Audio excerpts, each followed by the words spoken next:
So on this particular topic, it says that you can't use a calculator, but again, I am so okay with you using a calculator. So percentage is just part out of the whole. So for instance, Rachel watched 68 movies that she thought were good, and she watched 85 movies total. So you do part. So she watched 68 that she thought were good out of the 85. So when you do 68 divided by 85, you get the decimal, 8/10, which changes to 80%. So once you get the decimal, you can just times by 100 to get your 80%. And I'll show you that using a calculator.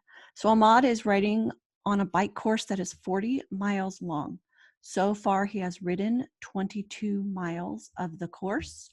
What percentage of the course has he ridden so far? So the part that he's ridden is 22 out of the total, which was 40. Now, instead of using a calculator, I'm just going to divide this by 2, which is 11 out of 20. Now, 20 goes into 100 5 times. So if I times 20 by 5 to get 100, I can times 11 by 5. And 55 out of 100 is 55%. So I'm going to go ahead and just type 55%.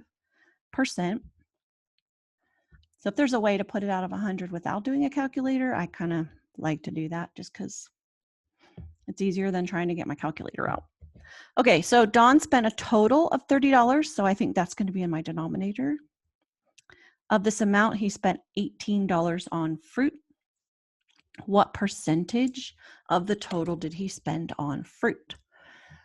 So I could divide these both by 6 and then times by 20, but I think I'm going to go ahead and show you how to do the percentage using a calculator. So if I open my Desmos, I'm going to do 18 divided by 30. It gives me a decimal. So if I just move over and times by 1, whoops, I want to times by 100.